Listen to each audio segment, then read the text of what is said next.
Okay, it's going to be a video about the ending to Randy Orton versus Daniel Bryan, Hell in a Cell.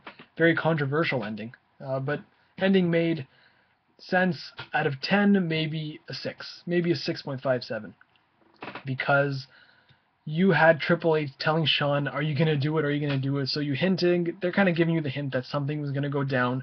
That Hunter and Shawn made a deal, and the last thing you heard before Shawn was knocked down was Shawn saying, "Yeah, I'm gonna do it. Just give me a second. Let me do this."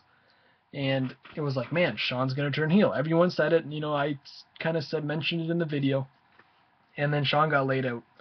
Then you have Triple H being concerned for his best friend, opens the cell, goes to check on him, but before doing that, shoves Daniel Bryan.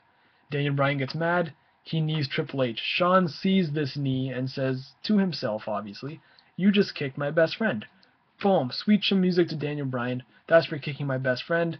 But in the process, you kind of led that opening to Orton, who got the pin, and Shawn had to make the decision: do I do the right thing and count the 3, or do I kind of go about, not stick to my promise and screw Randy Orton? Shawn obviously does the right thing, which is, of course, the right thing for business, according to Triple H, and counted the 3. And it wasn't a heel turn, but it was definitely something you didn't expect to happen, because I was fully expecting Shawn to kick Orton, and Daniel Bryan, Orton takes the kick, kind of sells it, and turns around and walks right into a flying knee. That's how I was expecting it to end. Daniel Bryan has a big old celebration that we've been waiting for since August. Probably not going to get it, honestly.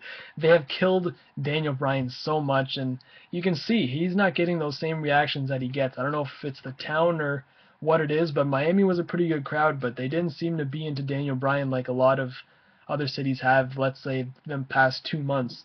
I can really see Daniel Bryan's stock going down, slowly but surely. And I think a lot of people, including myself, kind of not sick and tired of him, but it's kind of getting a little old where, you know, it's one of those one-trick pony guys. All he does is his promos are yes, yes, yes. His matches are great. I'm not going to deny anything, but you can't.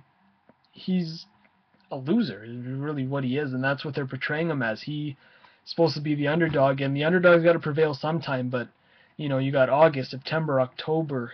Now you're going into November. It's almost 4 months of losing constantly, and you know Bryan had the upper hand on Raw. Bryan had the upper hand on SmackDown going into the pay-per-view.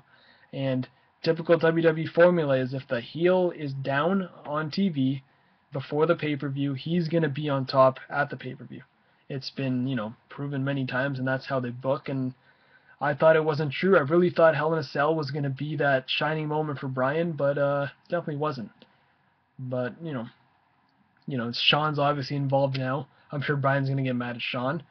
He'll probably be on TV tomorrow, and we'll see what happens. But match was I really expected more out of this. It wasn't a bad match. It was fine. They had a great spot with those chairs, although Daniel Bryan did miss. Maybe he hit 3 of them out of the 10. But other than that, it was when the super kick missed. That was another thing. Bad angles on that. Bad camera work. I don't know. Daniel Bryan's a loser, honestly, is what he is. He is constantly getting buried, and people don't care anymore. I think you got a bunch of people who do care, but definitely not as many that cared about 3 months ago. But leave your thoughts, and I'll see you guys in the next video.